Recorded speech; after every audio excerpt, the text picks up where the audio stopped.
Hey everybody, today we're debating who is Muhammad, and we're starting right now with Muji's opening statement. Thanks so much for being with us, Muji. The floor is all yours. All right, thank you for the opportunity. I became atheist at 25 because I couldn't see any evidences for existence of God, not because there were no evidences, but because I couldn't see them. Many years later, when I got more knowledge, I realized that I was wrong. I didn't convert to Islam because Allah is God or Muhammad was his messenger, but because God sent us many prophets to solve our problems. He created us like all other creatures as animals, but the smartest animals in order to communicate with us and to guide us to out of the jungle we are living in. We are living in a jungle, but a modern one. Animals is not a form, but a way of life, which the most important behavior of animals' life is selfishness. Me, just me. I don't care about anyone else, and I am ready to kill millions of people because I want to become richer and richer. This smart animal uses all means to become richer. Some produce and sell tobacco and kill 5 million people every year in the world for making billions of dollars. Some produce drugs and alcohol and killing millions of people for the same purpose. Some produce weapons, and for selling their weapons, they create conflicts and wars in order to become richer. Some spread hate against other races and religions like Adolf Hitler did. Some abuse religions to become richer, like many priests, monks, rabbis, and monks. Some, like David Wood and his friend AP, spread hate against Muslims and Islam by demonizing Islam and Muslims by a bunch of trash fabricated hadiths in order to get more followers and make money. God sent us prophets to guide us out of the jungle we are living in. All these problems humanity is facing is because of the jungle and the rules of the jungle. The rules are simple. Strongest get the most and the weakest one get the least or nothing. The purpose of creation wasn't that we always stay animals and live in the jungle, but the purpose was that we get out of the jungle and become humans and live in a human world where no bad deeds happens. Everyone loves one another and share everything with each other. No killings, no drugs, no bad deeds at all. That utopia is possible to become reality by the guidance of Almighty God. Human is either a form, but a way of life. The more you sacrifice for your own kind, the more human you are. God sent us prophets not to solve just problems, but all of them, not to solve just few problems, but all of them entirely. Did he solve any problems? Those who deny it should read the history. Just a few examples are what Romans and Greeks used to do in those stadiums where they forced the slaves to butcher each other and they were cheering and loving it. Or they used to stone or crucify people. All those barbaric acts disappear by the beautiful message of Jesus, peace be upon him. Persian Empire never used such barbaric acts, despite it was the biggest empire in 2,500 years ago. Why?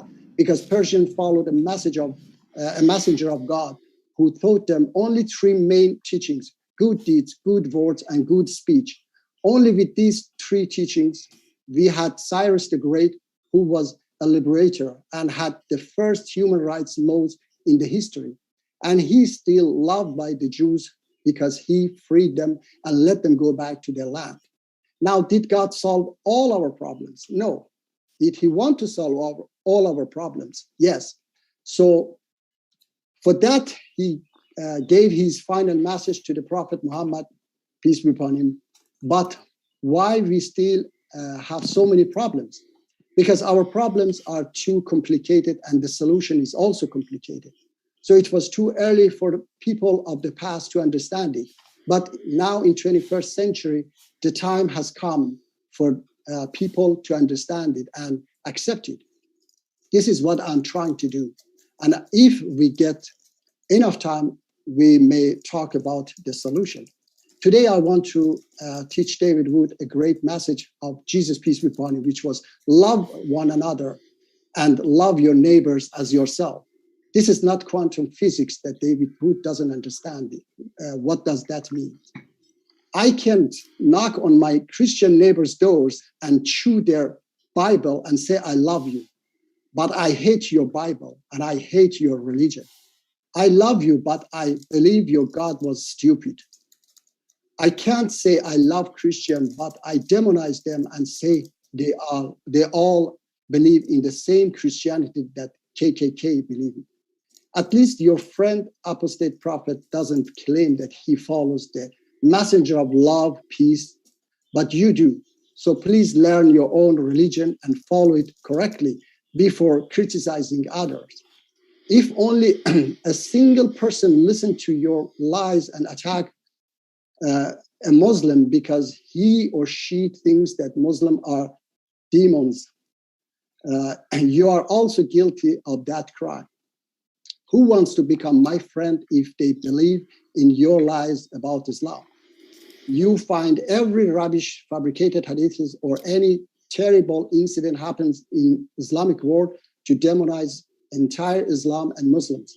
I never say anything against Christians or other religions, despite followers of other religions do a lot of crimes against humanity, because I know there are so many loving people among Christians who wants to be my friend if they believe that Islam is what you, AP, ISIS, and Taliban describe and present. Do I have to explain for everyone that I don't believe in that stupid religion you, AP, ISIS, and Taliban claim to be Islam? I converted to Islam for the solution to all our problems.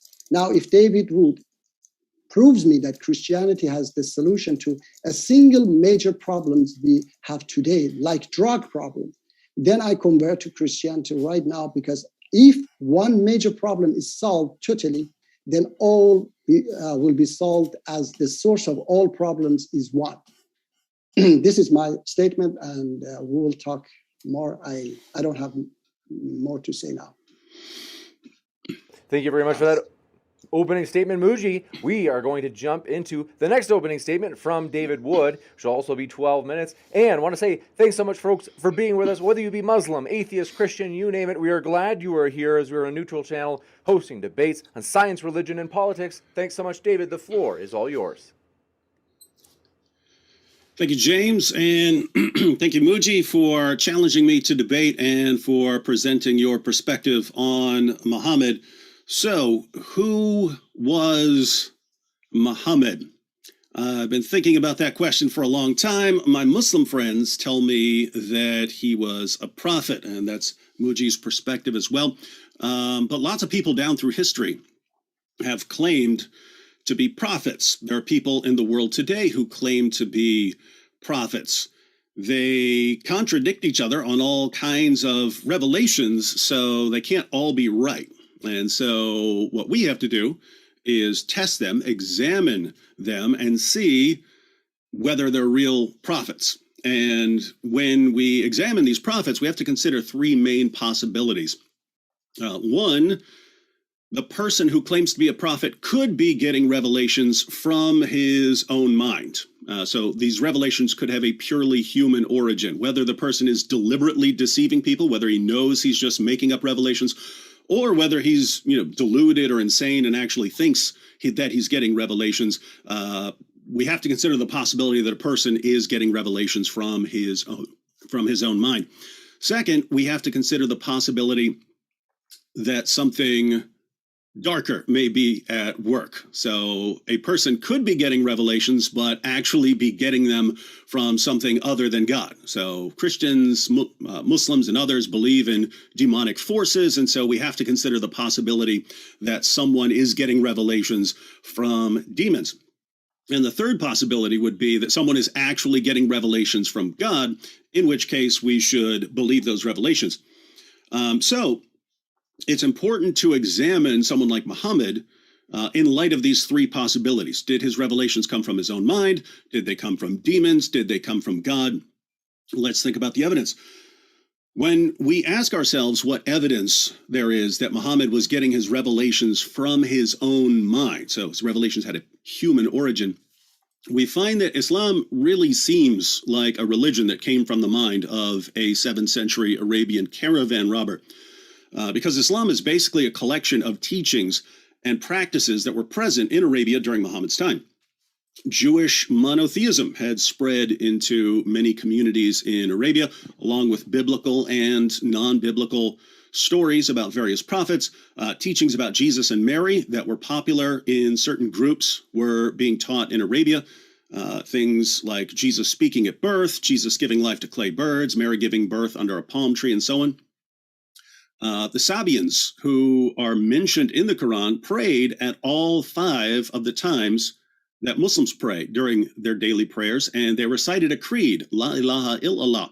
Muslims recite this creed today.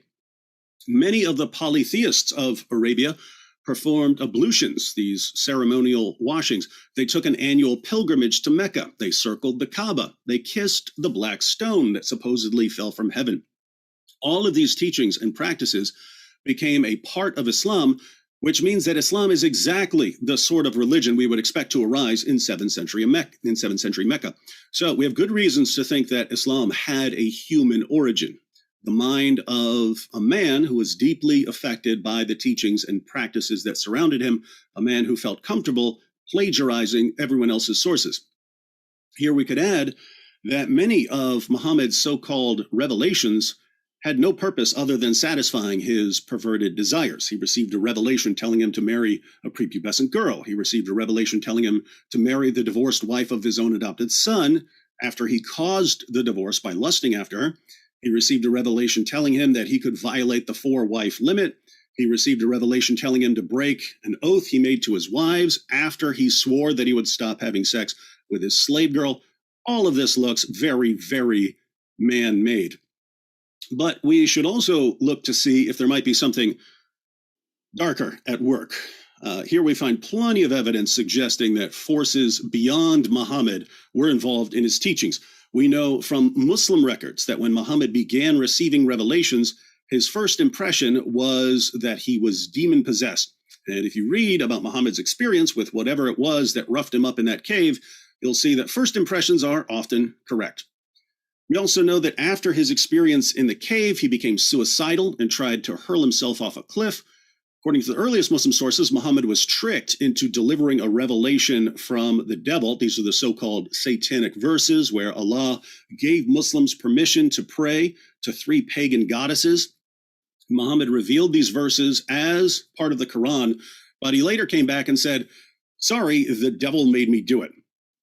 We also know from Muslim sources that Muhammad claimed that he was a victim of black magic, a spell that gave him delusional thoughts and false beliefs. On top of all this, if you read accounts of what happened to Muhammad when he was receiving revelations, it's like you're reading a screenplay from an exorcist film.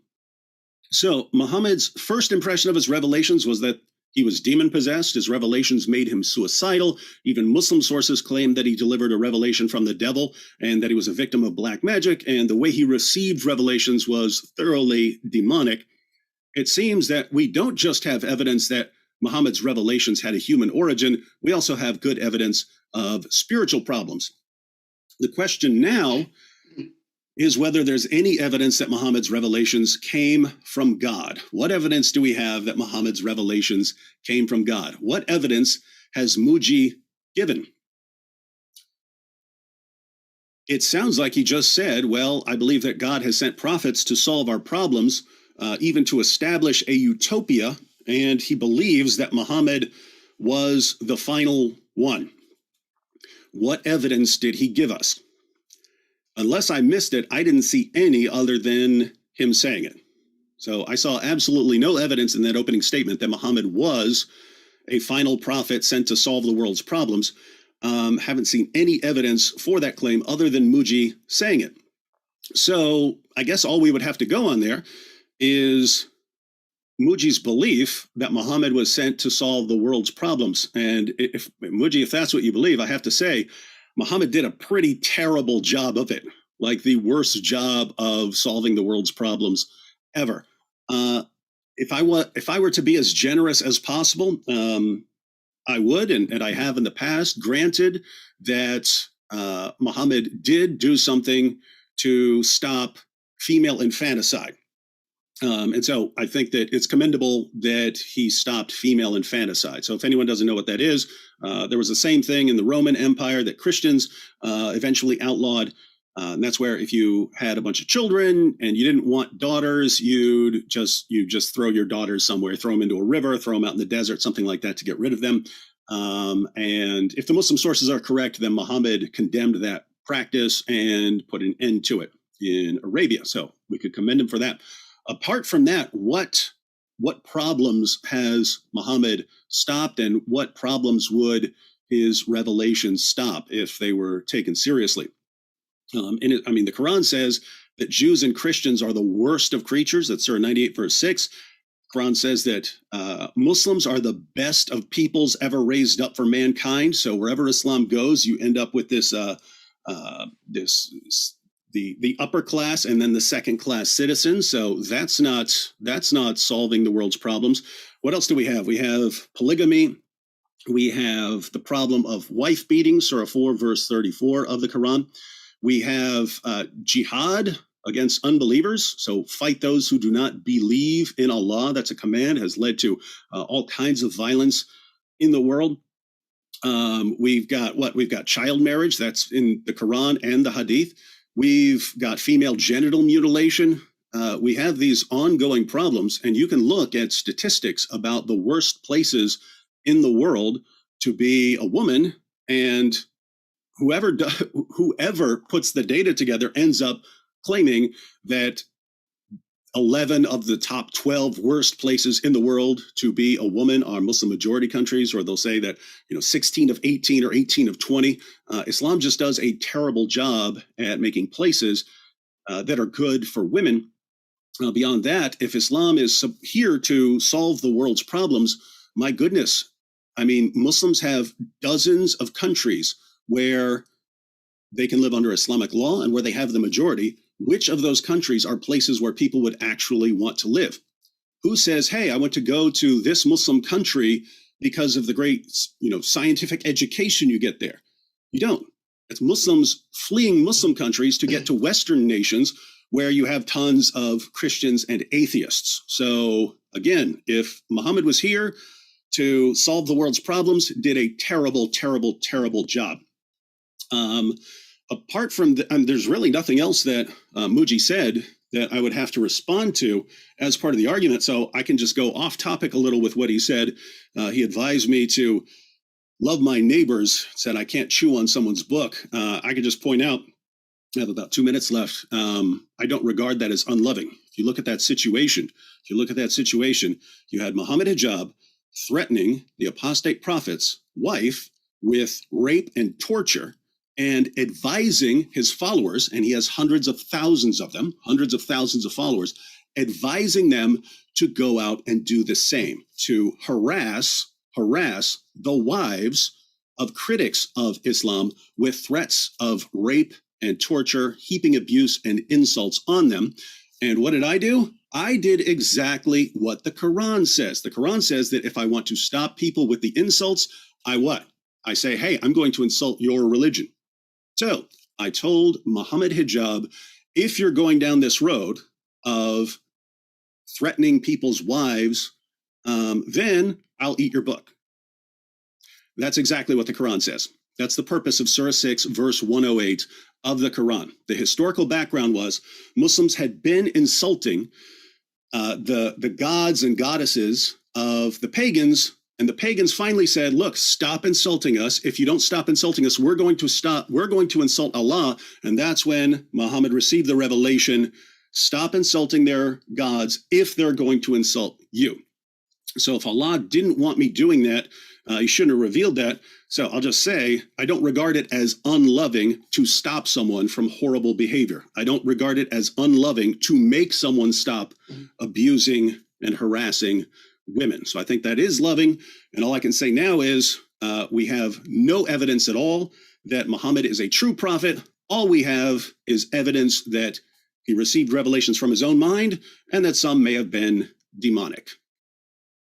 With that, we're going to jump into the rebuttal sections. So these are 7 minutes apiece. Starting with you, Muji. Thanks so much. The floor is all yours.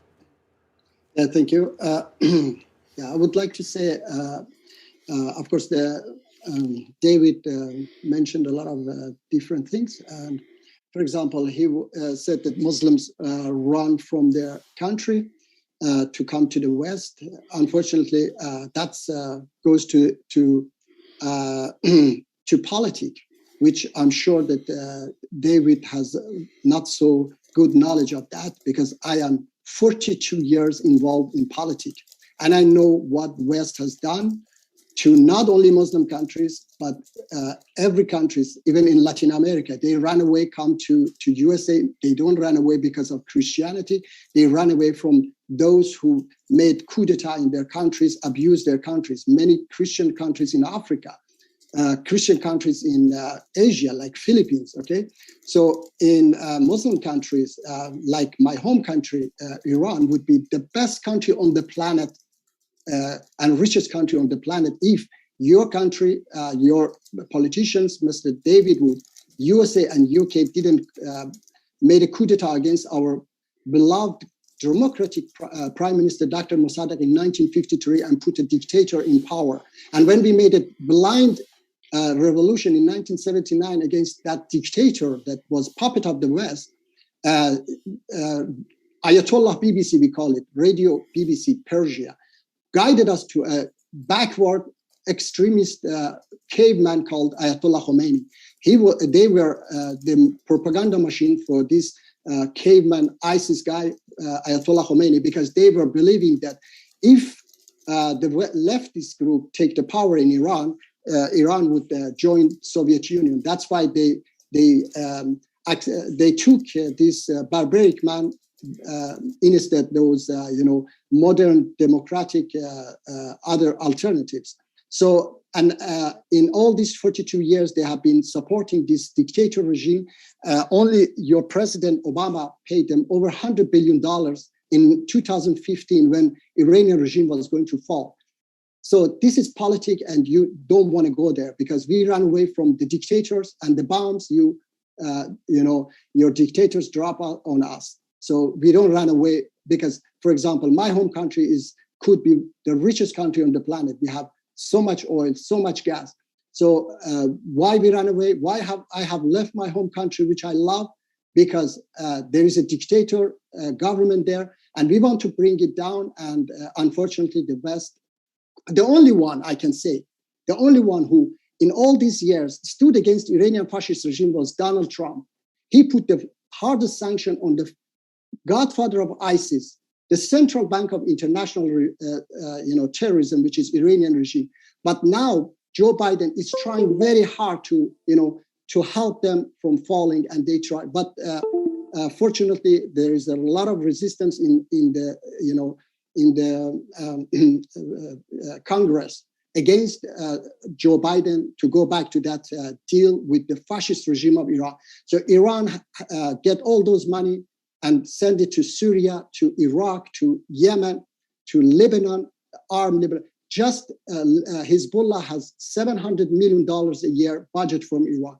So don't please say that these problems happening in Muslim world is because of Islam. And Muhammad Hijab, I'm myself fighting these extremists.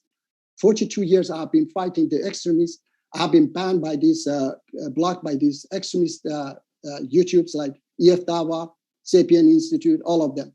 And you said other things like beating wives and so on. If we get time, I will talk about those issues as well, but none of them have anything to do with Islam.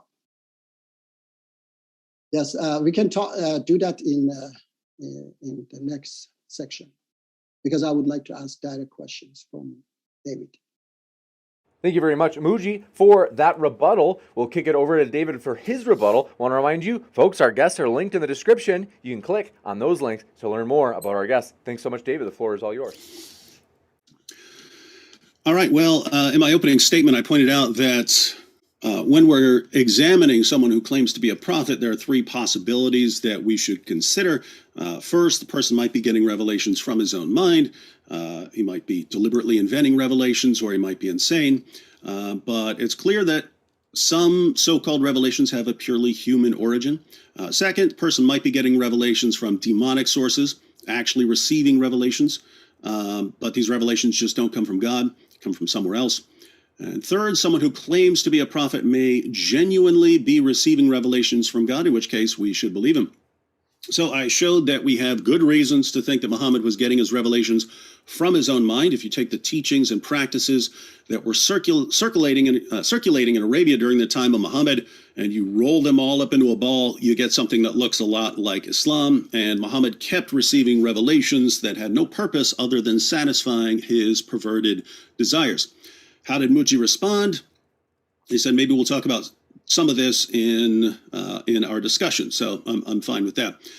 Next, I showed that we also have good reasons to think that something demonic was at work in the life and teachings of Muhammad.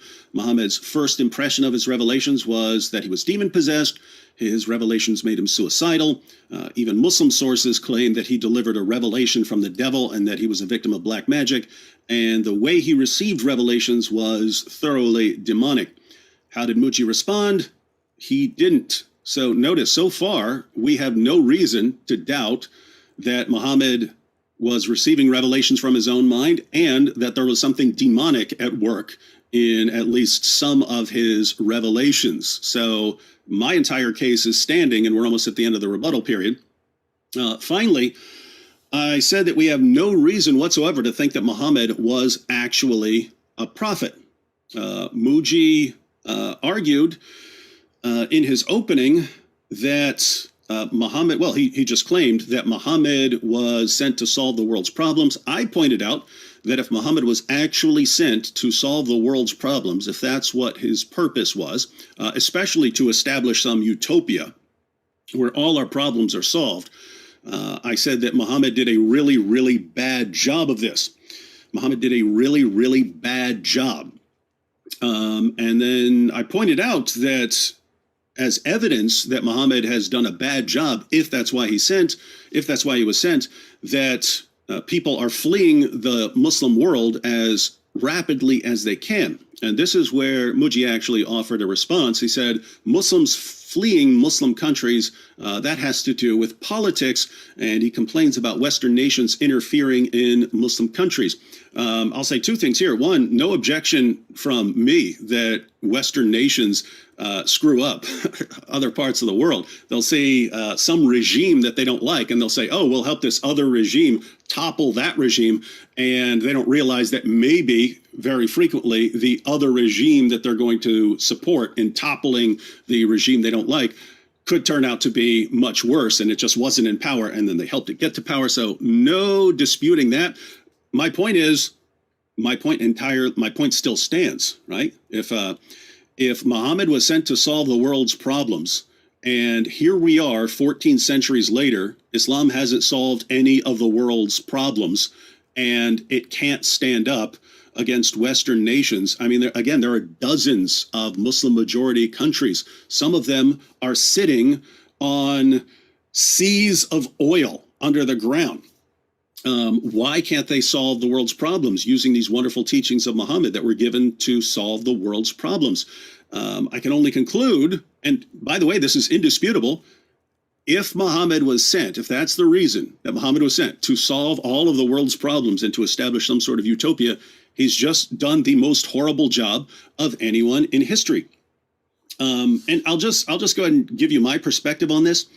Islam has never been and never will be a solution to any problems, even though you could point to something. Like I think Muji said something about tobacco. If you wanted to say, I have no idea what Islam is going to do about tobacco or something like that. But let's suppose that in the Quran you find some verse that says outlaw tobacco or ban tobacco or something like that. If you found something like that, Islam would still not be the solution to tobacco, if that's what you're concerned about, because the solution would be worse than the problem you're trying to deal with. In other words, I don't smoke, but I would rather smoke all my life and die of lung cancer than convert to the teachings of Islam, because I believe that's how horrible they are. So when Muji is saying that Islam is a solution to any of the problems that we currently face, and I'm thinking about the size of the problem that he's talking about and the number of problems that Islam would bring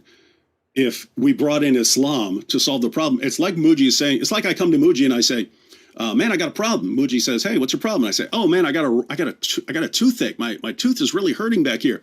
And he says, no problem. I've got the solution. I say, really? What's the solution? He says, well, I've got this dull steak knife here and I'm going to slowly saw your head off. And once I saw your head off, then you won't have the toothache anymore. Well, that's true. That would sort of solve the problem of my toothache in a weird way.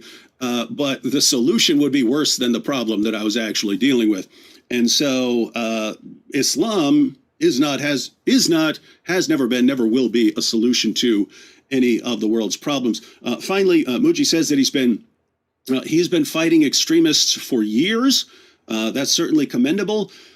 But if he's talking about extremists within Islam, then why do you have those extremists within Islam?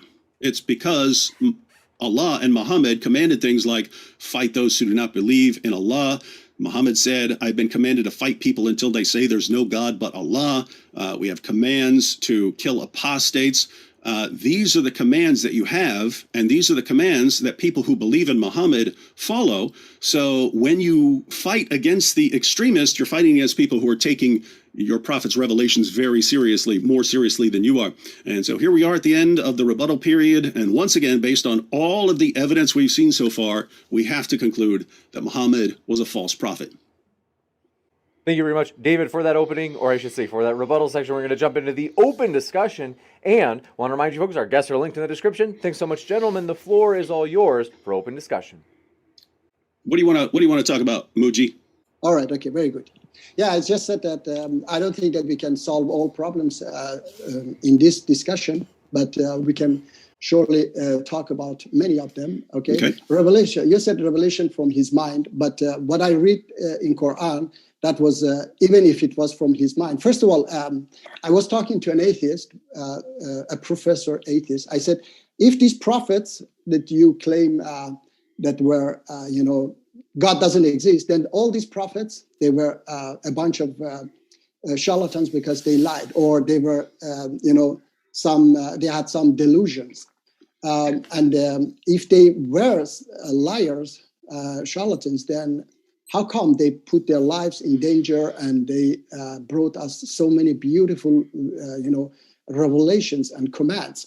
And if Prophet Muhammad was one of them as well, that you claim, then the Quran he brought us was a beautiful book. And another thing is that, of course, when you read Quran, I'm sure that you don't understand the true meaning of Quran. I will come to that as well. But you were saying as well, Muslim countries sitting on oil, why they cannot solve the problems of the world or something like that. You said, first of all, I told you as well that it's not only Muslim countries that are in such a problem. There are so many Christian countries also have such a problems, like entire Latin America, okay, entire Africa. And they are not just Muslim countries in Africa. So the problem is deeper, is because of, as I told you from beginning, is because of the jungle and its rules. So everybody wants to become richer. And many people abuse religion as well. Like my home country, Iran, the mullahs there, they are a bunch of mafia, and they just become billionaires by killing people. So it's not because of Islam, it's because of the jungle that allowed them to become billionaires by killing people, okay? The rules of the jungle. So I would like to say the solution to problems, I will talk to you later about that. The solution to problems is to get rid of the rules of the jungle, that you don't become richer by producing tobacco and kill 5 million people. I never said that the solution is banning tobacco. The solution, I will talk to you about that as well. Let's see why Christianity, why God solved some problems in the past, which I mentioned that Christianity solved many problems, thanks Jesus Christ and thanks Moses and all other prophets, okay? But why God didn't solve all our problems. Did he want to solve few problems, or he wanted to solve all problems, David, in your opinion? I don't believe that prophets came to solve all problems and to establish No. utopia. My question was that they solved some problems.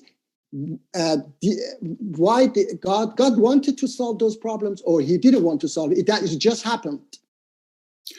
I mean, if you look at what the prophets say, they say you're going to have problems all the way up until the judgment. So you're not getting any sort of utopia. But let me just go back to the couple of things you said, because I actually agree with you on some things. So you brought up, you said that in your discussion with an atheist friend, you were saying, hey, if prophets were charlatans, if they're just making things up, then why did they risk their lives? And I actually agree with that criterion.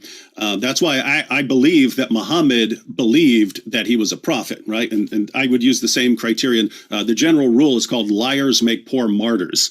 If someone's going out and risking his life, claiming that he's got a revelation from God, chances are he believes it, because if he didn't believe it, then as soon as his life was at risk, he would want to change his story a little bit. You said, I don't understand the true meaning of the Quran. If that's correct, then the Quran has a problem, because, I mean, you've got 14 centuries worth of Muslim scholars who would say a lot of the exact same things about Islam that I say. So, people like Ibn Abbas and Ibn Kathir and the two Jalals and all the way down to modern scholars like Maududi would say very similar things about the Quran that I would say, and they would disagree with you. And so if they're actually reading the Quran and reading the Arabic, and they're coming to completely different conclusions from the conclusions you're coming to, and I'm agreeing with them, then it seems like, I mean, if you're the only person who actually understands the true meaning of these passages, and all of Islam's best scholars for 14 centuries have been getting this wrong, then it sounds like the Quran itself is so hopelessly unclear that it can't be the solution to the world's problems, because it's just not clear. You said that the Iranian mullahs are bad. We're on the same page there. And then we got to the solution to problems. So what were you saying about solutions to problems? And I said that the source of the problems are the rules of the jungle that allows people. By the way, but can you give examples of what you're talking about? Because you're saying rules of the jungle, and I'm not sure exactly what you're talking about. So give us some examples. The rules of the jungle is that you are stronger, you get more. You are weaker, you get less. So in this jungle, you can kill millions of people and become billionaire. Like, as I said, the mullahs of Iran, for example, this current leader in Iran, he didn't have a flat. Before the revolution, he was renting flat. Now he's over $100 billion rich, okay, by killing millions of people. So this jungle allows such a people, or even, as I mentioned, those who produce tobacco and kill 5 million people a year. I have counted, it's like 33 nuclear bombs, Hiroshima nuclear bombs blowing up on this planet, and nobody care about that. So about Quran, I was saying that the rules allows those people to kill all these people and become billionaires. Okay. Anyway, about the Quran that you said, I will prove you that. Of course, I'm not the only one. There are so many people. If you check, is it possible to share a screen or something? Or you can maybe share. James, can you please check that chapter 4, verse 34?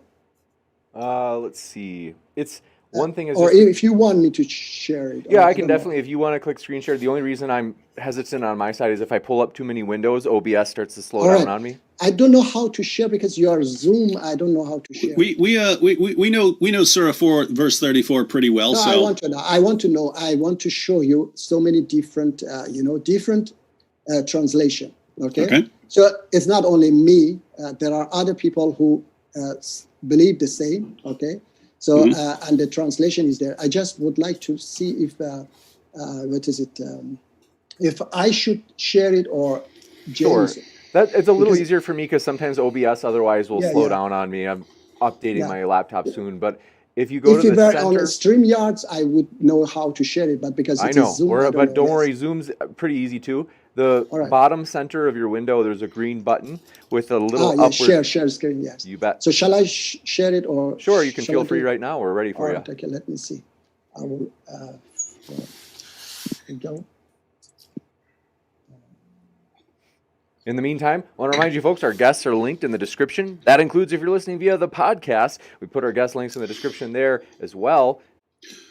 And while Muji is pulling that up, I'll just break down the relevance. So Surah 4 verse 34 is the famous wife beating verse of the Quran, and so in normal translations we would use, it says that if your wife is rebellious in some way, and there will be different translations of that, then there was these three different options for you, and some would list it as, going in order. And so one would be you admonish her, so you warn her about what it is that you're upset about.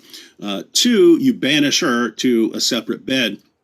And the final step would be you beat her or you scourge her. And so we look at that verse and we say, wow, this is advocating wife beating. That's how it was interpreted in the Hadith, where husbands would, in Sahih al-Bukhari, there was a husband who beat his wife until her skin turned green. And so very, very horrible passage, and definitely responsible for a lot of the oppression and abuse of women in Muslim countries today. And I think where Muji's going with this is he's going to say that there are different translations of this, and maybe some of these translations wouldn't say that this involves beating women. So I'm guessing that's where he's going. Okay, because it's a little bit getting time now. Do you agree that there are other translations, or I shall find it for you? Let me see. 4. Okay, 4. I found it. 4:34. 4:34. Okay. All right. Now I want to share. All right, I found it, and I want to share it. Share screen. Yes. Do you see it now? You'll have to click on the window that you want to share. There you go. There, okay. So let me see. This guilty change of ways. Okay, so Muhammad Assad says, then beat them. Yes, and then there are. Let me see. There were some who say leave them. You're looking for that third one there, Safi Kaskas. Yeah. Never Safi heard of that Kaskas, before. Yeah, Safi Kaskas, and there are others as well. Okay, so it is not how we can. Chapter. How we can understand this verse. Let me see. I'll go back. I want to. I don't know how to. Okay, stop sharing. Okay, up there. All right. This is a little bit difficult. Yes, chapter 3, verse 7. Okay, I will read it for you. Chapter 3, verse 7 says how to read Quran. It is He who has sent down to you, O Muhammad, the book. In it are verses that are precise. They are the foundation of the book, and others unspecific. As for those whose heart is corrupted, they will follow that of it which is unspecific, desiring to create confusion and their own interpretation. And no one knows its true interpretation, except Allah and those firm in knowledge. And they say, we believe in it. All of it is from our Lord, and no one will be reminded except those of understanding. So it means that David Wood is definitely not is not Allah and not among those firm in knowledge. So how those firm in knowledge, they understand the true meaning of chapter 4, verse 34, is that they put it let me find it, strike.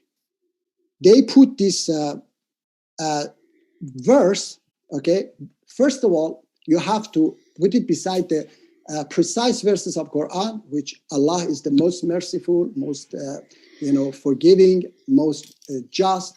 So this verse, if it is wife beating, is definitely goes against those foundation of Quran.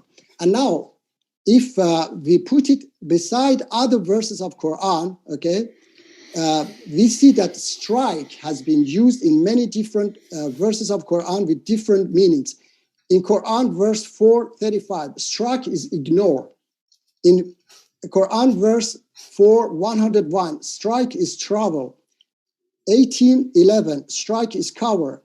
20:77, strike is search, and many other different meanings. Now, the verse itself, when you put it, first of all, if Allah came to, because Allah said that when you want to enter someone's house, knock on the door, get permission before you enter.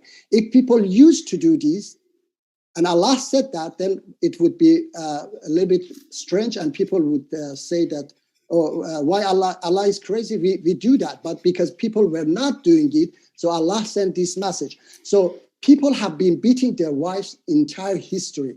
Only during lockdown in Mexico, 3-4 months, 1,000 women were killed in domestic problems. So this wife beating has always been going on. If Allah wanted that they beat their wives, then he wouldn't send any, message, revelation, and say, beat your wife, because people were doing that. So what happens is, as a husband, I know that these 3 steps, first one, advise them. Second one is to separate bed. It's not 5 minutes or 10 minutes. It's definitely several nights that you have to separate bed. And I know as a husband, day after you come down, if you're angry, you come down and you forget, you become again, love one another.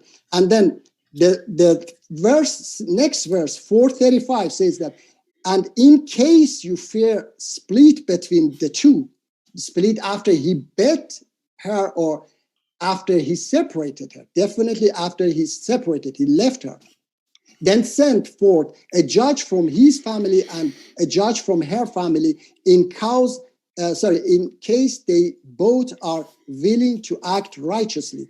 Allah will cause them to reach an agreement between them. Surely Allah is all knowing, all aware. So it is not only the husband who has the right, but the woman also has the right to come back to that relation or not. Okay. So I've got to yes, to add something, yes. Yeah, I just wanted to respond to some of the things that you've been saying.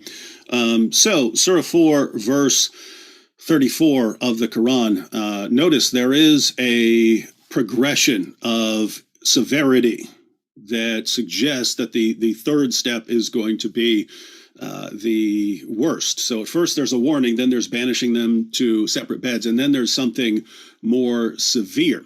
And most leaving. Well, you say it's leaving. Pickthall says scourge them. Yusuf Ali says beat them, but then it adds in parentheses lightly, even though that's not in the text. Hilali Khan says beat them, and then adds lightly also because it's copying the Yusuf Ali there. M.H. Shakir, leave them alone in sleeping places and beat them. Arbery, banish them to their couches and beat them. Palmer, remove them into bed chambers and beat them. So it seems very natural for translators to translate this as beat them. Now you're arguing that there can be different translations and this word is used in different ways. I would have to say a couple of things. One, you have modern Muslim apologists. I'm sure you would disagree with them, like Daniel Hakikachu, who argues that this is very important in Islam, that you be able to beat your wives. You have Muhammad Hijab, who, like you, says that this could be translated in different ways. He uses that as an argument against Quran-only Muslims to say that if you don't have something else to go on, then you could basically translate this however you want. I mean, the Quran says, strike at their necks. When it's talking about fighting the unbelievers, strike at their necks. And so you could actually think that, this third step here is killing your wife if that's all you have to go on and you're finally done with her. So if you have all of these different interpretations available, it seems like you need something to clarify what the meaning is.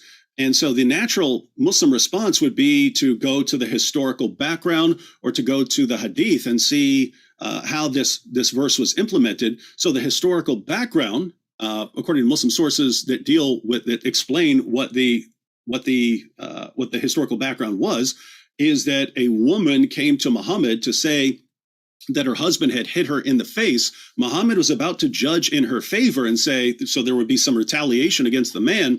And then Allah reveals Surah 4, verse 34, saying that he had the right to beat you. And Muhammad even says, I wanted one thing, but Allah wanted something else. So I wanted retaliation against your husband for hitting you, but Allah wanted this. And so the verse is a defense of a man beating his wife.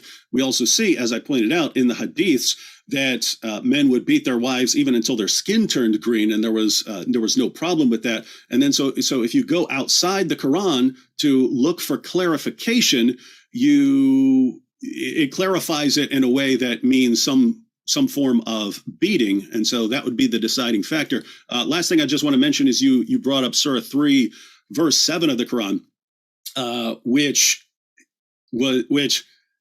that was brought up in response to Christians who were pointing out some theological problems with the Quran. But notice, up until then, the repeated claim of Allah throughout the Quran was that the Quran is perfectly clear. So just as one quick example, Surah 26, verse 2 of the Quran, these are the verses of a book that makes things clear. And over and over and over in the Quran, we hear how the Quran is clear, that its verses are explained in detail. Then some Christians start attacking the Quran theologically, and then the claims comes down in Surah 3, verse 7, that, well, there are unclear parts as well. And people are going to use the unclear parts, to attack Islam with their misunderstandings. And so how do we reconcile the Quran's repeated claims to be clear with the claim that some of it is unclear? Well, Muslim scholars have dealt with that, and the general consensus is that the clear parts are the commands. They're the commands that are telling you what to do. The unclear parts are theological things that may be difficult to understand. So notice the reason Allah would have to be clear in his commands. If you're correct, and Surah 4, verse 34 is just this unclear thing. Well, this is telling you how to treat your wife if you fear that she's rebelling against you in some way. The Quran is telling you this is what you need to do in this situation. If that's not clear, then Muhammad Hijab is right. You don't know what that verse is saying, and you can insert your own meaning into it. You can say, "Oh, I'm gonna attack my wife with extreme physical violence because." It can mean that, or you could do what you're doing and say, "No, I'm just gonna leave her." So, if you're telling me that Allah is that unclear in His commands, then the Quran cannot be the solution to problems. The Quran cannot be a solution to the problem of the abuse of women, because according to you, it's not clear, and you can insert whatever meaning you want into the text. Okay, now I respond to that. It is clear for those firm knowledge, okay? Not for everyone, is not clear. And I told you that how to understand that the meaning, you have to put it beside other verses of Quran.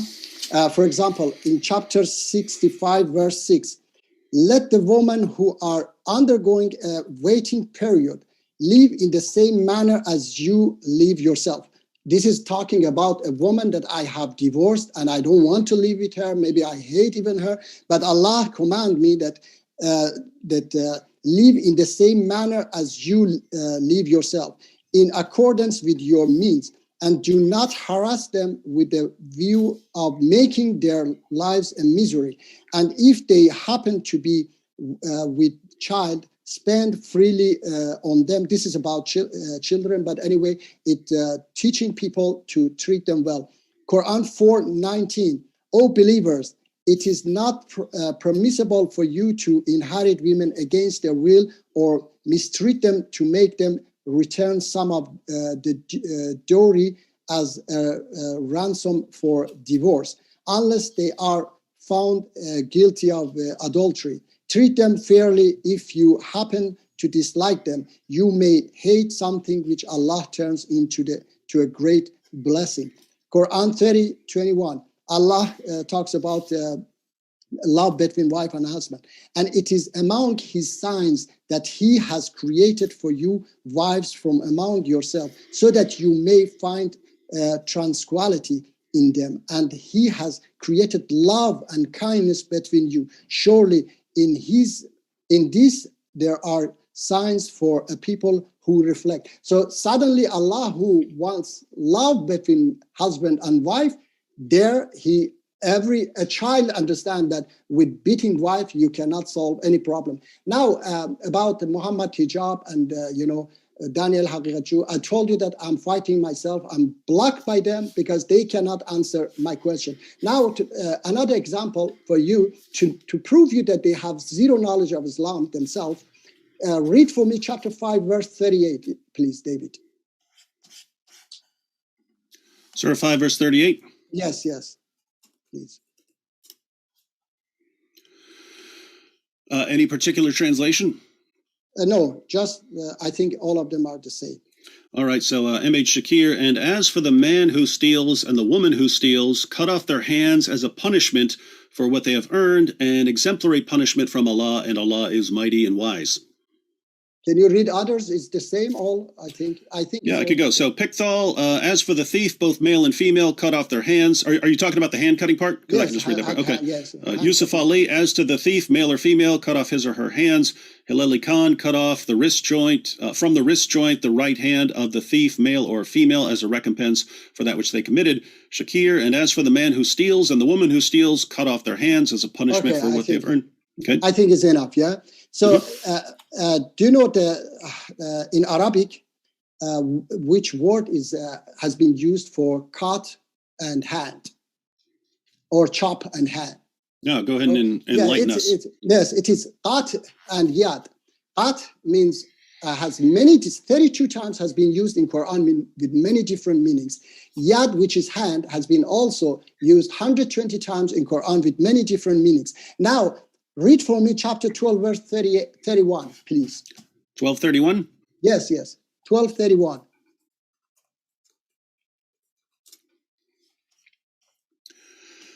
So when she heard of their sly talk, she sent for them and prepared for them a repast and gave each of them a knife and said to Yusuf, come forth to them. So when they saw him, they deemed him great and cut their hands in amazement and said, remote is Allah from imperfection. So you're talking about the cutting the hands part? Yeah. Can you continue? Continue, read that. Okay. They deemed him great and cut their hands in amazement and said, remote is Allah from imperfection. This is not a mortal. This is but a noble angel. Okay. So this is exactly the same words that has been used in chapter 5, verse 38. There in 5:38, it is chopping hands. Here they use cut hands because it doesn't make sense that when they were, cutting or peeling a fruit, they chop their own hands. It doesn't make sense.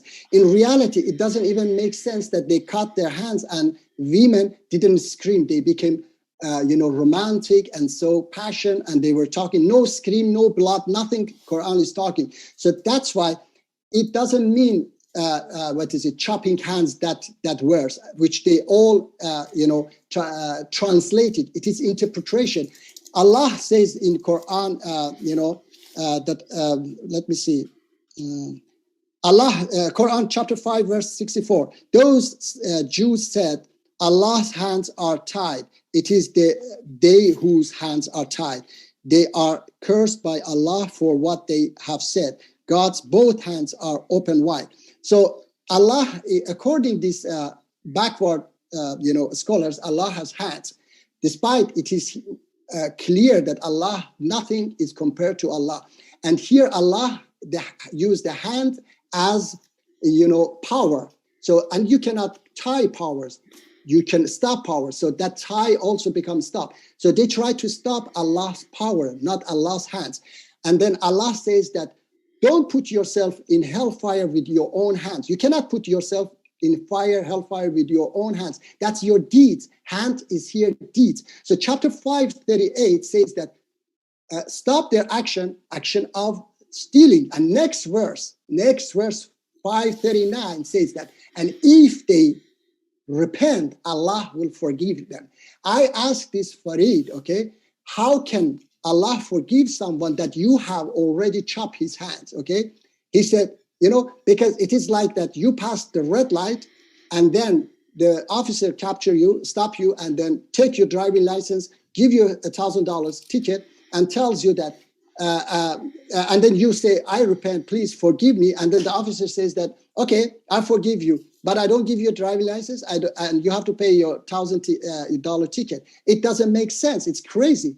You have to give me back my driving license, and I don't have to pay the ticket. If I have to do all those, then I'm not forgiven. So the verse says that, that stop them, and if they, repent, Allah will forgive them. Okay, so these people they translate Quran as we read in chapter 3, verse 7, and these need to be interpreted. Okay, you cannot.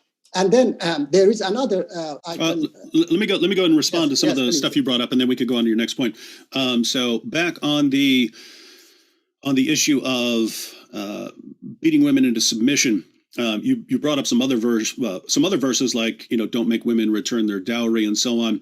And love, none of love them. Yes. Yeah. Love between men and husbands. Yeah. So Surah 4, verse 34, specifically is about wives from whom you fear rebellion, and it gives you this three-step process. I just want to say, if that's not about beating, then the Quran is hopelessly unclear, and the historical background and the way it was interpreted by Muhammad and his followers, they misinterpreted it. So they all got it wrong. And it's not until we get down to you when we actually finally understand what Allah means. You quoted Surah 65, verse 6, which, as you pointed out, is about divorce. But this is another perfect example of this problem of the Quran being horribly unclear. Just 2 verses before that, you have Surah 65, verse 4, which, according to Ibn Kathir, Ibn Abbas, the 2 Jalals, Maududi, even Muhammad Hijab, is talking about divorcing girls that have not reached puberty after you've had sex with them. So that's another perfect example. You can talk about that or not talk about it. I know as you pointed out, we don't have time to get to everything, but it's another example of Muslims for 14 centuries interpreting a verse in a certain way, and if it means something else, then it sounds like the text is the problem. And this brings us up to the cutting off of hands. For 14 centuries, Muslims have interpreted this as chopping off hands, and there are places where they actually carry out that punishment still. For thieves, you can see horrible videos online where they're actually amputating people's hands and so on for stealing. But for 14 centuries, that's been interpreted to mean you cut off hands. You can just go down the line of every mainstream translation. It's chopping off hands. So here's my point. In all of these verses, there are 2 possibilities. Either it means what it sounds like it means, what it has sounded like it means for 14 centuries, what Muslims have interpreted it to mean for 14 centuries, or it means something different. So those are the 2. It means something different, and you're right about the interpretation. And you're going to other verses and interpreting the meaning. So those are the 2 possibilities. And I'm saying one is not significantly better than the other. So, in other words, if you take a verse of the Quran that says, if you fear rebellion from your wives, then beat them, and it actually means beat them, or Surah 9, verse 20. It's not rebellion. Yeah, whatever. The point is whatever that means. Or Surah 9, verse 29, fight those who do not believe in Allah, or chopping off hands. No, I just want to say what the 2 possibilities are. Yes. The 2 possibilities are, it means what it has seemed like it means to Muslims for a long time, and it means what it seems like it means to translators who are translating it as divorcing prepubescent girls, or as beating women, or as to chopping off hands, or as to fighting people who don't believe in Allah. It either means that, or it sounds like it means that to the vast majority of people who've ever interpreted it, even though it doesn't mean that. And I'm saying though one of those is not tremendously better than the other. What's practically speaking, as far as, because it sounds like you're arguing that Muhammad was sent to solve these practical situations in the world. Practically speaking, as far as, how it would impact us in the world, what's the difference between a book that actually calls for chopping off hands and having sex with prepubescent girls and fighting unbelievers and beating women into submission? What's the difference between a book that actually calls for those things and a book that just sounds like it's calling for those things to the vast majority of interpreters down through history, but it actually means something different? Either way, you get abuse of women, you get violence against unbelievers. Either way, you get all these problems that Islam is causing in the world. And so, once again, if Muhammad was sent to solve the problems, horrible job. All right, and that's because God has given its command, and it is up to people to understand it, and why he didn't send, for example. There are atheists who say that, I don't know, for sure, one of them who says that if God right now light up my wet napkin, I, believe in God. Who said that? It's a YouTuber. His name is Pancake. Anyway, he always say that. But God could, of course, create us perfect. He could create us. There was an atheist also who was asking why God didn't create us perfect. Yeah, he could create us perfect, and so on. There are so many questions like this. But for those who understand and read Quran, and why they didn't interpret it in the correct way, I can play for you a video from Sajid. Sajid, for sure you have heard about him. He's a YouTuber. I know Sajid. Yeah, and he got problem with Ali Dawah and Muhammad Hijab, and he was explaining. I have the clip. He was explaining that when he was in Medina, there were those who, if you disagree with them, there was a kind of a mafia. Yeah, if you disagree with them, they would, boycott you if you didn't go with their interpretation. So unfortunately, as I read in the beginning, many people who go and become mullahs or priests or so on, they go for, it is their job. They want to, make a living from that job.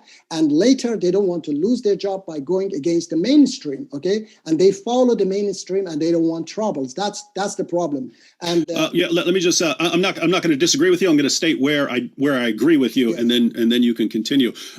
Historically, any group that gets in power wants to maintain their control. They want to maintain control. So this would be, I think you're referring to, I think I saw it. I've only seen a couple of Sajid videos, but I think I saw that one where he's saying that it was, I think it was the Salafi group that, exactly. They basically start asking you questions as soon as you got there, and you were in trouble if you weren't on the same page of them. Yeah. So any group that gets in power, and Christians are guilty of this. Atheists are guilty of this. Muslims are guilty of this. Everyone can do this. Once you're at the top, you try to maintain that position. But here's where I would disagree. When we're talking about Islam, we're not talking about this group that came to power, that group that came to power. We're talking about people who just study the Muslim sources right now. They generally tend to disagree with your interpretation, and they tend to agree with the mainstream interpretations. But go ahead.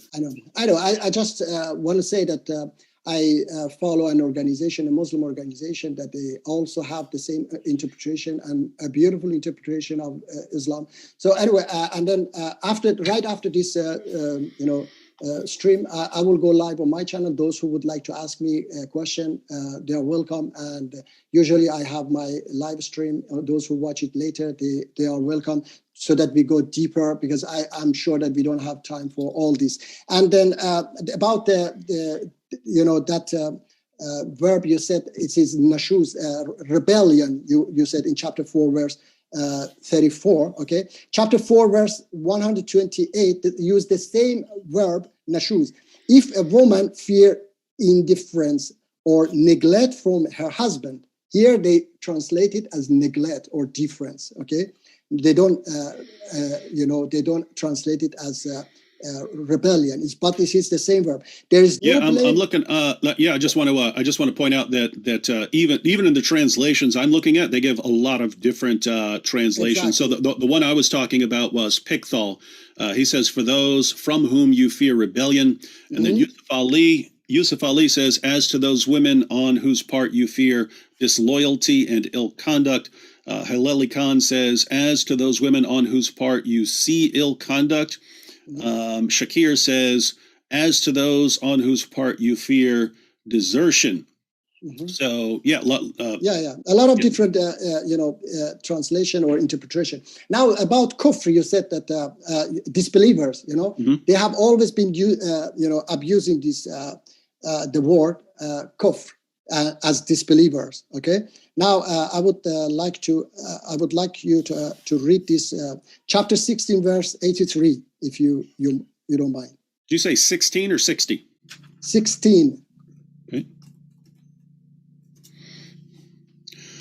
1683. Okay. They recognize the favor of Allah, yet they deny it, and most of them are ungrateful. Okay. And then who are they? They recognize the favor of Allah. The disbelievers, they don't believe. Yes. Can you read more, please? Do you have more translations? So 16 verse 83, Pickthall, they know the favor of Allah and then deny it. Most of them are ingrates. Yusuf Ali, they recognize the favors of Allah, then they deny them, and most of them are ungrateful creatures. Hilali Khan, they recognize the grace of Allah, yet they deny it by worshiping others besides Allah, and most of them are disbelievers, so they give the disbelievers. And then Shakir says ungrateful. Sher Ali says disbelievers. All right, okay, enough, I think. Yes, but this is kafir. Most of them are kafir. So how come here they translate it as other things than disbelievers? So kufr in Islam, in Quran, is not disbeliever. It is a bad deeds, those who oppress, those who do bad deeds. That's the kufr. That's why here Allah says most of disbelievers are kafir. Not all of them are kafir. Okay? And chapter 98 verse 1. Those who commit kufr among the people of the scripture and the polytheists did not give up kufr until there came to them clear evidence. So it is not about all people of this scripture and not all polytheists. It's those who reject the Quran. No. It's those who commit kufr. Okay, those who commit kufr among the people. So all of them rejected Prophet Muhammad. Otherwise, they would be Muslim. They wouldn't be Christian or Jews or polytheists. Quran 98 verse 6. Indeed, they who committed kufr among the people of the scripture and the polytheists will be in the fire of hell, abiding entirely therein. Those are the worst of creation. So it's talking about those among, not all of them, not 100%. Now about you were saying, this Christian, I think you have people bring up a lot that because Allah says in chapter 60 verse 8, Allah does not forbid you from those who do not fight you because of religion and do not expel you from your homes, from being righteous towards them and acting justly towards them. Indeed, Allah loves those who act justly. Chapter 29 verse 46, and do not argue with the people of the book, the scripture, except in the way that is best, except for those who commit injustice among them, and say, we believe in that which has been revealed to us and revealed to you, and our God and your God is one, and we are Muslims submitted to him. So there are many other verses as well talking good about Christian and Jews. Anyway, so I just have a quick question based on I'm wondering how you would interpret certain verses in the light of what you're saying. So I just wanted to ask you about two verses. One, in chapter 60, you mentioned chapter 60 verse 8. So just wondering if you'd agree with the translation just a few verses earlier, Surah 60 verse 4. Surah 60 verse 4, which gives Abraham as an example. but let me read the Shakir here. Ahmed Shakir translate this as, indeed, there is for you a good example in Abraham, and those with him, when they said to their people, surely we are clear of you and of what you serve besides Allah. We declare ourselves to be clear of you, and enmity and hatred have appeared between us and you forever until you believe in Allah alone. So he says, between our two groups, there is enmity and hatred between them forever until they believe in Allah alone. So how would you interpret that in light of the way you interpreted Surah 60, verse 8? All right. As I said in chapter 3, verse 7, you have to put such a verses beside other verses of Quran, where Quran talks about, here as well, said most of them, most disbelievers are kuffar, not all of them. So as long as Allah says also, as long as if you avoid major sins as well, I forgive your minor sins. So those people, God wanted that they give up their kufr, which was, killing each other. There are so many verses that I have to bring up. But it says, until you believe in Allah alone. Yeah, but I said that you have to enmity and hatred until you believe in Allah alone. Yes.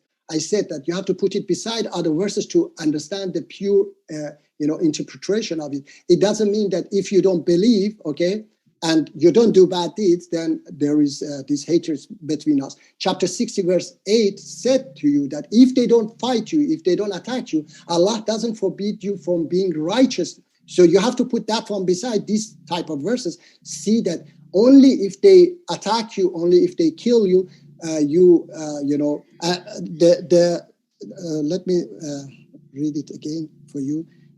Next verse of chapter 8, 60 verse 8, which I read for you. Next one is 9. Allah only forbids you from those who fight you because of religion and expel you from your home and aid in your expulsion, that you make allies of them. So Allah forbids us from, it is not only about, disbelievers. It's about ISIS, Taliban, okay? Ayatollah Khomeini, this fascist, guy and his regime. So I'm their enemy. I'm fighting them, and I will never make, because they expel us from our home. I'm living now in Sweden many years. I cannot go back to my country. So they expel me from my home. They killed my brother. They killed so many other people, despite they called themselves Muslim. So Allah forbid us from all these oppressors. Doesn't matter what you believe in.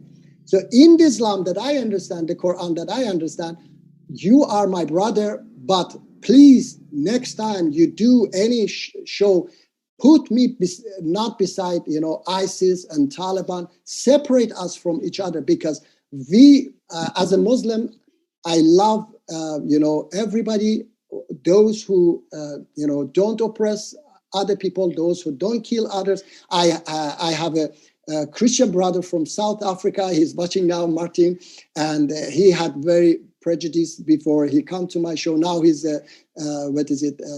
he's always in my show. We love each other.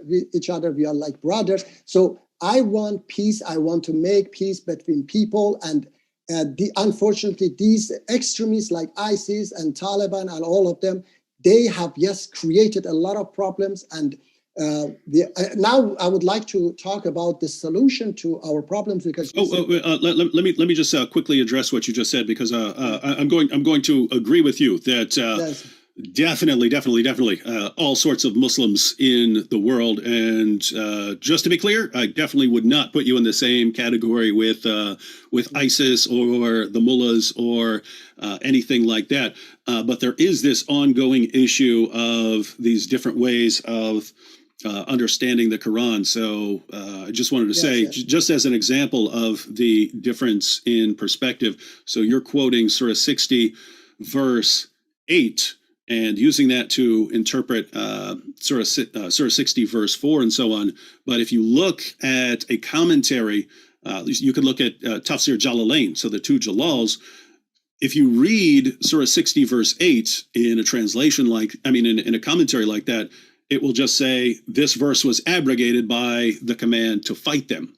So it's this ongoing issue of, if you take a verse that you would quote to show that Islam is not calling for violence against unbelievers just for being unbelievers or something like that, you would have a lot of voices in mainstream Islamic scholarship would simply say, well, that verse has been abrogated. And it's because the Quran in Surah 2, verse 106, for instance, refers to the doctrine of abrogation. So I think we're back to this issue of, if the Quran is supposed to be solving these problems, it's really, really unclear. Now, with that said, go ahead and whatever you're going to say. Yeah. Which verse they said that it was abrogated? Can you tell me, please? Yeah, Surah 60, verse 8. I can pull up Jalalain if you want, but Tafsir Jalalain says Surah 60, verse 8 was abrogated by commands to fight. All right, okay. So chapter 3, verse 7 said that those whose heart is corrupted, they seek an interpretation suitable for their agenda, okay? So my interpretation is for good of peace, which is Islam stand on it, okay? And if it was abrogated, here is clear. Chapter 60, verse 9 says that Allah only forbid you from those who fight you. So there was a fight going on, okay? Those who fight you and expel you from your home because of your religion. So this is clear, and many other verses of Quran. So let me. The claim is that at the time that was revealed, yes, that's what it meant. But later you have Surah 9, verse 29, Surah 9, verse 123, Surah 9, verse 73, and so on, which are calls to fight unbelievers. So even if you think they're wrong, I just want people to understand, their perspective versus your perspective. Okay. I just wanted one more verse. I'm not even going to respond. I just want to know what you think this verse means. So Surah 9, verse 111. I'll read M.H. Shakir says, surely Allah has bought of the believers their persons and their property for this, that they shall have the garden. They fight in Allah's way, so they slay and are slain. So this is the context of a lot of verses in Surah 9, which talk about fighting the unbelievers, fight those of the unbelievers who are near to you and let them find in you hardness, fight those who do not believe in Allah until they pay the jizya, and so on. And here that looks like the context, and this verse actually explains what it means to be fighting people. So surely Allah has bought of the believers their persons and their property for this, that they shall have the garden. They fight in Allah's way, so they slay and are slain. So it sounds like what Allah means by fighting unbelievers in these verses involves slaying and getting slain, killing until you get killed. Again, I don't want to get into an argument. Like I'm actually. All right, okay. Let me point. These are verses that I bring up a lot, and so if there is an alternative interpretation, I'd just be happy for you to go and share. I would love to. Chapter 4, verse 89. They wish that you should be a kafir just as they are kafirs, so that you may all be alike. Do not, therefore, take them from them allies until they immigrate in the way of Allah. But if they turn their backs, seize them and slay them wherever you come upon them. Take none of them for your ally or helper. Next verse. Unless it be such of them who seek refuge with people who are joined with you by covenant, or those who come to you because their hearts shrink from fighting either against you or against their own people. Had Allah so willed, He would certainly have given them power over you. So anyway, 91 also, you will find others who wish to obtain security from you and obtain security from their people. Every time they are returned to state of oppression, they fall back into it. So if they do not withdraw from you or offer you peace or restrain their hands, then seize them and kill them wherever you overtake them. And those we have made for them against, yes, okay? So it is always as long as they fight.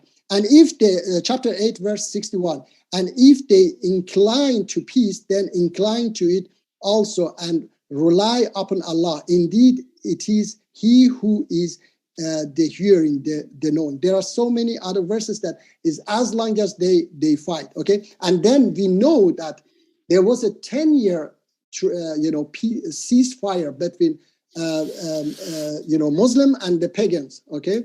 And the moment Prophet Muhammad signed that treaty, and all scholars agree that they also, these pagans, they tried to provoke Muslims to fight, but Prophet Muhammad gave them direct order that you do not fight, okay?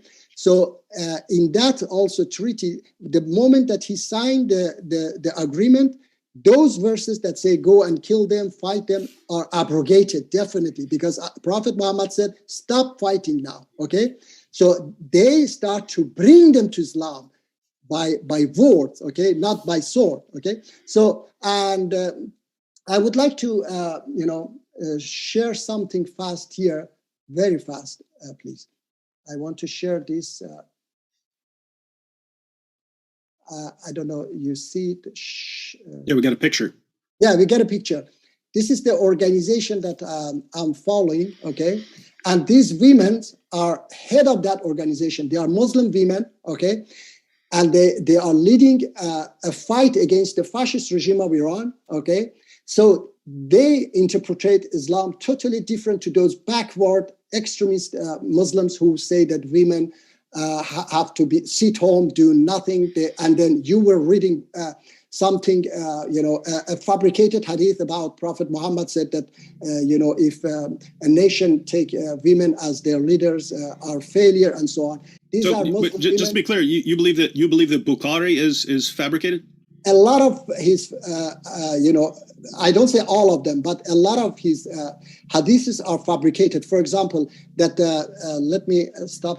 Did you stop it? Okay, very good. A lot of his hadiths, like, that moon splitting, okay, that you mention it a lot of times. It's a fabricated hadith because Quran says like this. Let me, miracle. Quran says absolutely against it. It says that in chapter 29, verse 50, 50, and 51.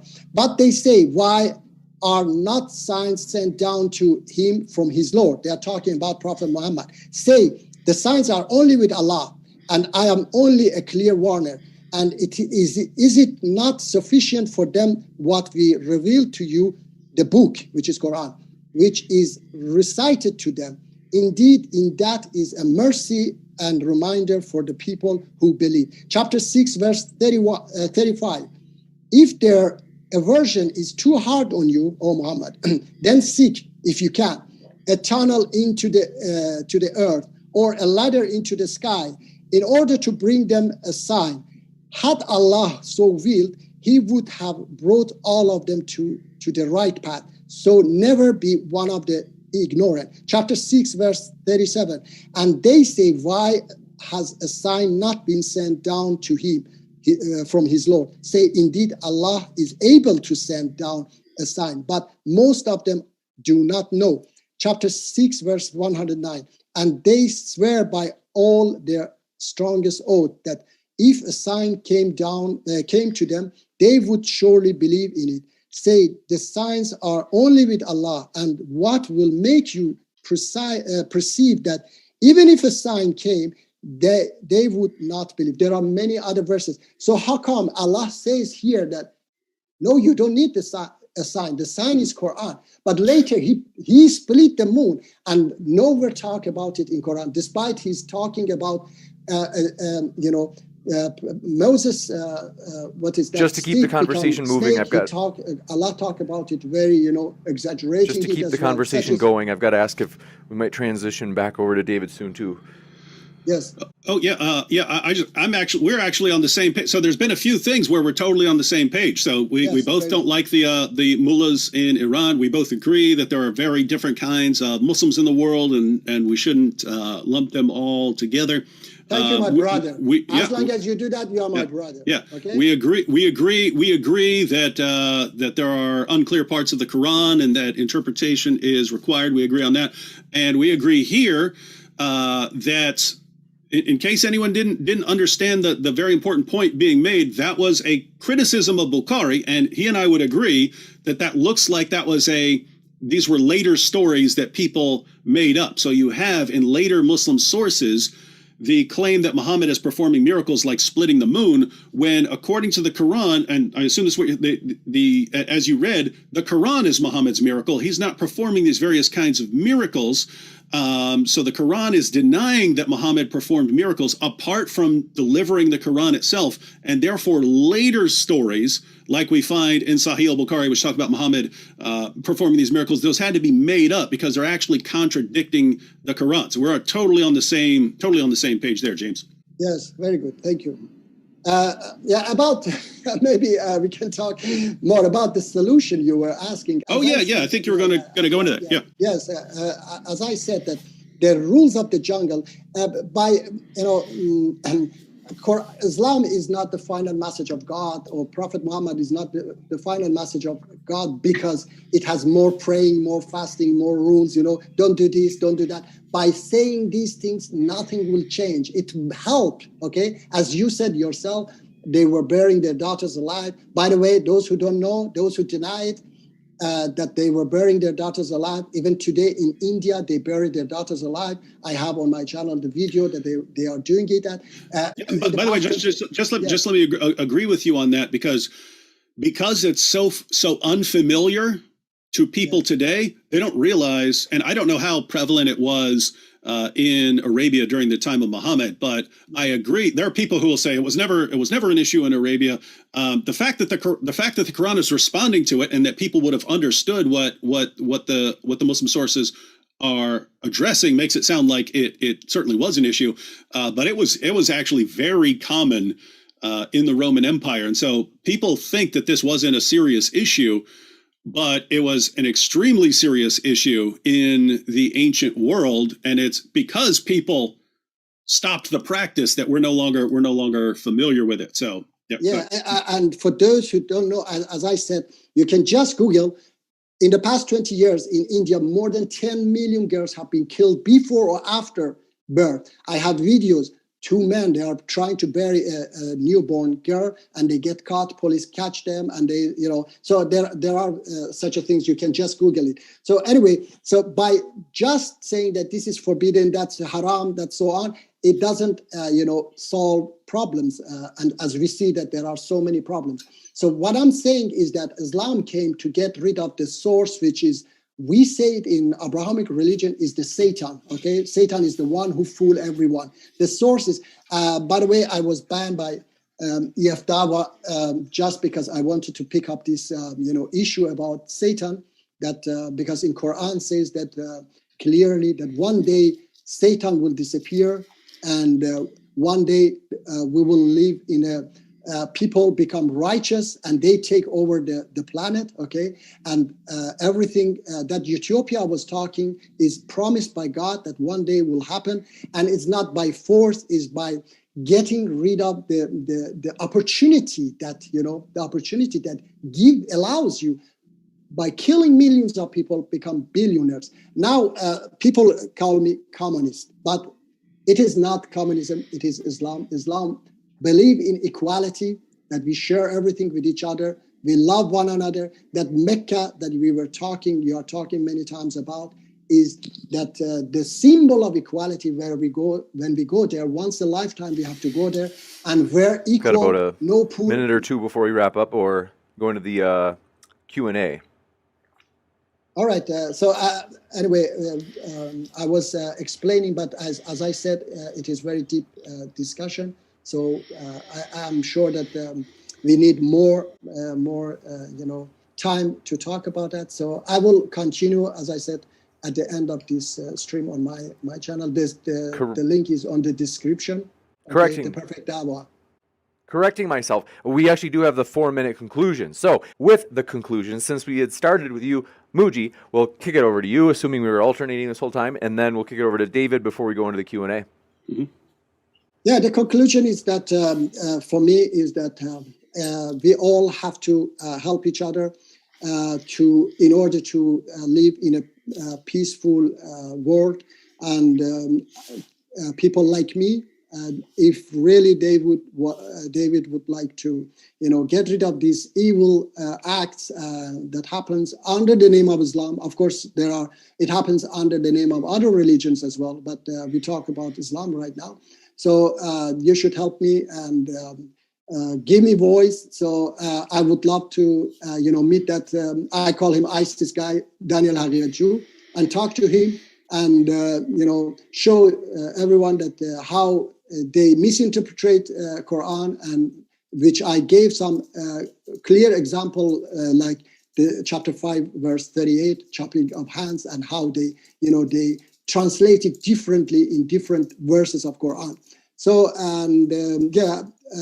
those who have more questions, please join me after this show on my channel. I will answer your questions.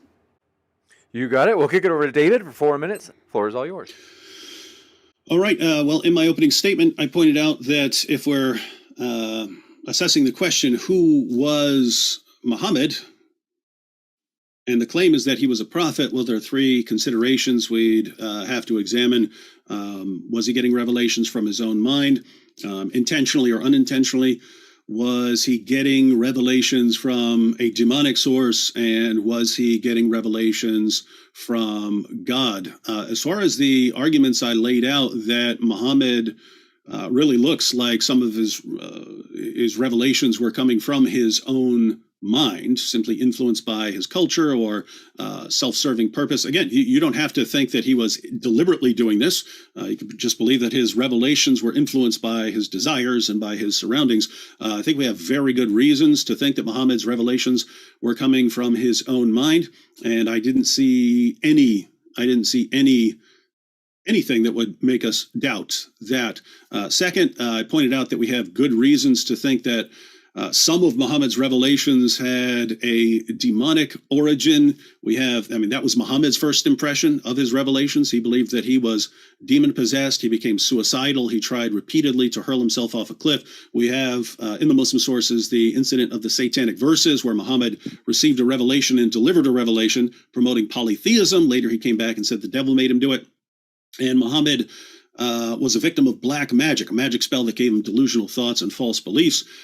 Not to mention, on top of all of that, Muhammad receiving revelations according to the sources, and maybe Muji rejects these sources, at least according to the sources that most Muslims believe in, sounds like something out of an exorcist film when he's receiving his revelations. And I didn't see anything that would cause us to doubt any of that. And so the only question is there any evidence that Muhammad's a prophet that would counterbalance that and make us think that Muhammad was a prophet? What evidence have we seen that Muhammad is a true prophet?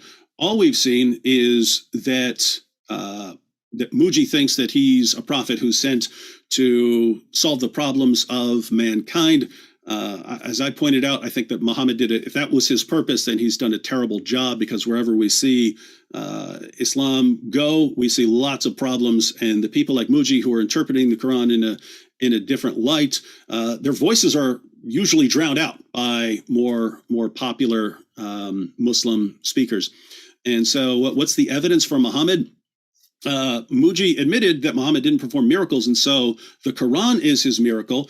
But if Muji's correct, then Muhammad's miracle and the evidence for Muhammad is the single most misunderstood book in history, right? It is the single most misunderstood book in history, a book that claims to be clear and claims to be unclear, a book that the vast majority of scholars who've ever lived have completely misunderstood, a book that the top translators in the world have all misunderstood. And so if this is what we have, then we have this situation where my goodness, it seems like 99.9 something percent of Muslims do not understand their book and do not understand their religion. And there are just a small handful who actually do. And so I'll agree with Muji that there are things that we can agree on and that we would share common goals, and that none of us like ISIS and none of us like the mullahs who are oppressing people. So we can all be on the same page there. But I'll say, for those of you Muslims out there who agree with Muji's interpretations and don't believe in groups that violently oppress, your target in your dawah should primarily be the Muslims who are influencing the radical violent groups. So direct your dawah towards them.